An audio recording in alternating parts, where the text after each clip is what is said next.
Hello दोस्तों, मैं Rajesh Yadav bright Gurukul में आप लोगों का स्वागत करता हूं। दोस्तों, हम लोग अनुपात समानुपात में आज पढ़ेंगे कि समान संख्याओं को जोड़ने या समान संख्याओं को घटाने पे अनुपात में जो प्रभाव पड़ता है उसे कैसे हम एक लाइन में लगाएं। आज हम लोग सीखेंगे आपको सिखाया जाएगा कि किस तरीके से आप समान संख्याओं को जोड़ या समान संख्याओं को घटाने पे जो अनुपात में परिवर्तन होता है उसे आप किस तरीके से लगाएंगे। मान लीजिए आपका दे दिया जाए कि दो संख्याओं का अनुपात 7 संबंधी 9 के अनुपात में है।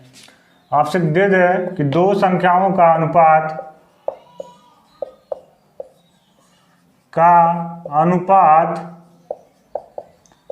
7 संबंधी 9 के अनुपात में है।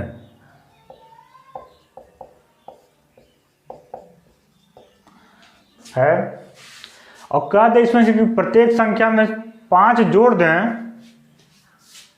यदि प्रत्येक संख्या में, इस तरीके से क्वेश्चन आता होगा, प्रत्येक संख्या में 5 जोड़ दें तो अनुपात 4 संबंधी 5 तो संख्याएं 4 संबंधी 5 के अनुपात में हो जाती हैं।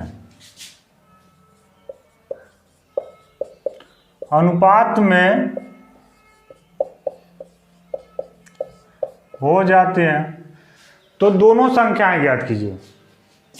तो दोनों संख्याएं ज्ञात कीजिए, या आप पूछ दें कि बड़ी संख्या ज्ञात कीजिए या छोटी संख्या, तो इस तरीके से आपका क्वेश्चन बन जाए। यह नियम आगे वाले सवालों में भी बहुत महत्वपूर्ण होता है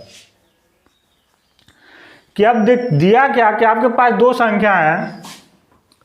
देखो, आपको बिना कुछ किए आराम से अनुपात को समझ के ही हम लगा दिया जाएगा। आपसे कहा दे कि कहा क्या कि ये दोनों संख्याएं जो 7 संबंधी 9 के अनुपात में, आपने लिख लिया। पहली बार जो बात कहा पहली बार आपने लिख लिया, इसे पहली बार यह कह रहा, और दूसरी बार क्या बता रहा, दूसरी बार आपसे वह कह रहा कि प्रत्येक संख्या में 5 जोड़ दें तो संख्याएं जो है 4 संबंधी 5 के अनुपात में हो जाती हैं। बस आपका पहले कहा कि पहली संख्या क्या 7 संबंधी 9 के अनुपात में, जोड़ने के बाद अनुपात क्या 4 संबंधी 5 के अनुपात में। तो जाहिर सी बात है, अब मान लीजिए पहले संख्या 7 और 9 के अनुपात में थी, दूसरी बार 4 और 5 घट जा रहा है ना, जोड़ा जा रहा है और काम हो जा रहा है, घट जा रहा है। तो पहले हम इसे अनुपातिकों को बराबर करते हैं, और बराबर करने का तरीका क्या होता है कि ऊपर वाले का अंतर नीचे गुणा करना और नीचे वाले का अंतर ऊपर गुणा करना। जब एक समान जोड़ा जाए या एक समान घटाया जाए, यानी अब हम देख लें कि 4 और 5, नीचे वाले में 4 और 5 है, 5 का 4 और 5 में अंतर कितने का, 1 का। तो 1 का हम ऊपर गुणा करें या ना करें कोई प्रभाव नहीं पड़ने वाला। लेकिन ऊपर देखा गया कि 7 और 9 में कितने का अंतर है, 2 का। तो जब ऊपर वाले का अंतर 2 आ रहा है तो दोनों को अगर इसमें 2 का इसमें गुणा कर दें तो यह 2 चौके 8 हो गया और यह 2 पचे 10 हो गया। और हम जानते हैं कि जो 4 संबंधी 5 के अनुपात में था जितना मान, उतना ही 8 और 10 में भी वही नियम है। जो संबंध 4 और 5 के साथ था वही संबंध 8 और 10 के साथ भी है। यही तो अनुपातिक का नियम है। कि अब देखा जाए, अब आप देखो आपके हिसाब से कि यह पहले संख्या 7 थी, अब बढ़कर के 8 हो गई। एकदम बेहतरीन तरीका से पढ़ा जाएगा। और यह पहली संख्या 9 थी, बढ़कर के 10 हो गई। तो 7 से बढ़ के 8 हुआ, कितना बढ़ा, 1। 9 से बढ़कर 10 हुआ, कितना बढ़ा, 1। यानी समान परिवर्तन हो रहा, जो सवाल में भी कहा था। अब उसमें क्या कहा था, इसमें से तो आपको पता चल गया कि 1 बढ़ रहा, लेकिन एक्चुअल में कितना जोड़ा गया है, 5 जोड़ा गया। एक्चुअल में कितना जोड़ा गया है, तो 5 को जोड़ा गया है। अब आप 5 जोड़ने के लिए बात का, तो यहाँ आपके हिसाब से परिवर्तन 1 हुआ, लेकिन एक्चुअल में परिवर्तन 5 हुआ। तो कितना गुना हुआ? 5 गुना। और आप जानते हो कि जो भी मान अगर हमें 1:1 मिल जाता है तो बाकी के अनुपात भी हमारे उसी अनुरूप बढ़ जाते हैं। बाकी के अनुपात भी उसी अनुरूप क्या करते होते हैं? बढ़ जाते हैं। तो अब यह देखिए, यह 5 गुना हो गया, तो यानी अब संख्या तुरंत 5 सते 35 और यह 5 नवा 45। देखिए बिना यक्स वक्स माने होने आप तुरंत लगा करके बता दिए। तो बड़ी संख्या कह दे तो 45, छोटी संख्या कह दे तो 35, और 35 में 5 जोड़ देंगे तो 40, और 45 में 5 जोड़ देंगे तो 50, और 40 और 50 में भी वही अनुपात 4 संबंधी 5 का हो जाएगा। यानी हमारा नियम सही है। तो इस तरीके से हम लगाते हैं। अब अगर और इसी में एक क्वेश्चन और हम आपको बता दें, थोड़ा सा डिजिट चेंज करके, अगर पहली बार मान लिया अगर हो जाए आपका कि 2 संख्याओं का अनुपात 7 संबंधी 9 की जगह आपका 2 संबंधी 3 दे दे हो, मान लीजिए कह दिया जाए 2 संबंधी 3 के अनुपात में यदि प्रत्येक संख्या में 5 की जगह 10 जोड़ दिया जाए, 10 जोड़ दें तो संख्याएं 4 संबंधी 5 के अनुपात में हो जाती हैं। डाटा बाकी ये 4 संबंधी 5 ही रखा जाए। अब आप देखो,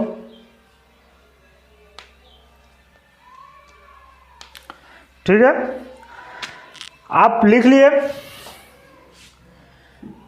अब 2 और 3, पहला अनुपात 2, दूसरा अनुपात 3। अगली बार क्या कर रहा हूं कि 10 जोड़ देने के बाद अनुपात क्या है? 4 और 5 के रूप में हो जा रहा है। यह तो बढ़ा तो बढ़िया बात है। और अंतर देख लिया जाए, ऊपर 2 और 3 में अंतर 1 का है। 1 का 4 5 में गुणा करेंगे तो कोई प्रभाव नहीं पड़ेगा। नीचे का अंतर 4 5 का 1 है, इसका ऊपर में गुणा करेंगे तो कोई प्रभाव नहीं पड़ेगा, कोई प्रभाव नहीं दिख रहा। इसका मतलब अंतर से गुणा करने से कोई मतलब है नहीं। अब देखा जाए तो 2 से बढ़कर के 4 हुआ तो कितने का अंतर आ रहा है? 2। और 3 से बढ़ के 5 हो रहा तो कितने का अंतर आ रहा है? यह जो दोनों अंतर आना चाहिए या बराबर होना चाहिए। बराबर इसलिए होना चाहिए क्योंकि हम समान संख्या जोड़ रहे हैं। संख्याएं जो हम जोड़ रहे हैं वो कौन सी संख्या जोड़ रहे हैं? समान संख्या, अलग अलग नहीं कि ऐसे पहली में इतना जोड़ा गया दूसरी में इतना जोड़ा, ऐसा नहीं कहा जा रहा। वो ऐसे बता रहा है कि वो एक साथ हमें 10 जोड़ दें। तो आपके हिसाब से 2 परिवर्तन हो रहा है, लेकिन क्वेश्चन के हिसाब से कितना जोड़ा है? 10। अब यह 2 10 का कितना गुना हो गया? 5 गुना।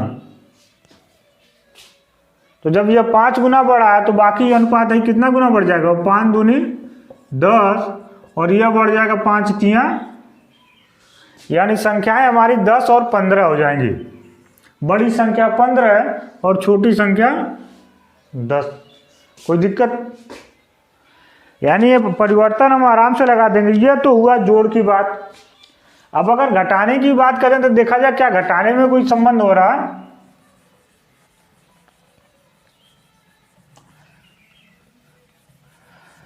हम इसी में आपको घटाने वाला बता दें।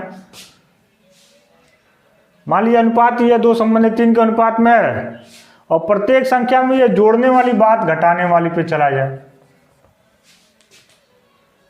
यहां मान लीजिए 5, दोनों प्रत्येक संख्या में से 5 घटा दें, में से 5 घटा दें, तो संख्याएं 4 संबंधी 5 की जगह 3 संबंधी 5 हो जाती हैं। लीजिए डाटा 5 के अनुपात में हो जाती हैं, तो दोनों संख्याएं ज्ञात कीजिए। अब घटाने वाला देखा जाए नियम क्या होता है। अब आप देखेंगे कि कहा का है कि 2 संबंधी 3 के अनुपात में पहली संख्या आपकी यह हो गई, दूसरी। यदि प्रत्येक संख्या में से 5 घटा दें तो संख्याएं 3 संबंधी 5 के अनुपात में। यह 5 घटाने के बाद की बात है। तो अब बताओ, आप पहले के सवालों में क्या था कि जोड़ने की बात बता रहा था, और आप क्या कह रहा कि घटाने की बात। तो अब घटाता तो ये नीचे वाली संख्याएं कम होनी चाहिए ना, होना चाहिए ना, होना चाहिए। अगर जोड़ने की बात करता तब तो बड़ी हुई थी, तब तो ठीक था मामला।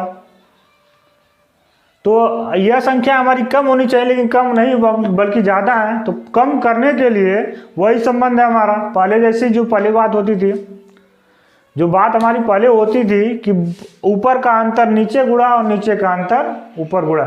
यह सारी यह महत्वपूर्ण बात बहुत से सवालों में काम आने वाली है। आप देखेंगे ऊपर 2 और 3 का अंतर 1 है, तो 1 से गुणा करें या ना करें कोई प्रभाव नहीं पड़ने वाला है। नीचे का अंतर 3 और 5 है, तो 3 और 5 का अंतर कितना होगा? 2, यानी 2 ऊपर गुणा कर दिए तो 2 दूना 4 और 2 तिया 3 दूना 6। यह बस अनुपात को बराबर करने के लिए होता है। अब ऊपर वाली संख्या 4 और 6 के रूप में हो गई, और नीचे वाली 3 और 5, यानी 3 और 5 अब कम हो गया ना 4 6 से, यानी हमारी बात सही हुई। अब ये 4 से घट करके 3 हुआ तो कितने का अंतर आया? 1 का। और 6 से घट करके 5 आया, कितने का अंतर हुआ? 1 का। तो 6 से 5 हुआ यानी 1 का अंतर, और 4 से 3 हुआ यानी 1 का अंतर। यानी नीचे हमारा चीजें बात जो है, जो मान आना चाहिए वो समान आना चाहिए, और समान आ भी गया। अब यह 1 का अंतर किसके कारण आया? 5 घटाने का। 1 जो कम हुआ है वह किसके कारण हो रहा है? 5 घटाने के। तो 5 घटाने का मतलब 1 का 5 5 गुना हो गया। जब 1 का 5 5 गुना हो गया तो लो भाई, यह 5 गुना बढ़ गया तो यो 5 गुना बढ़ जाएगा। 5 चौके 20 और 5 छके 30। तो पहली संख्या 20 और दूसरी संख्या 30। पहली संख्या 20 और दूसरी संख्या 30। तो इस तरीके से हम आराम से सवाल को क्या कर सकते हैं? लगा सकते हैं। तो बस ध्यान देने वाली जो महत्वपूर्ण बातें हैं कि नीचे जो अंतर होना चाहिए वह समान होना चाहिए, जब अगर समान जोड़ा जाए या समान घटाया जाए। दूसरी बात, अगर घटाया जा रहा है तो नीचे वाला मान कम होना चाहिए, और जोड़ा जा रहा है तो नीचे वाला मान अधिक होना चाहिए। बाकी आपको एक्स वक्स कुछ मानने की इसमें ज़रूरत नहीं है आपको। तो आप लगा लेंगे सवाल को आराम से। तो धन्यवाद दोस्तों आप सभी का।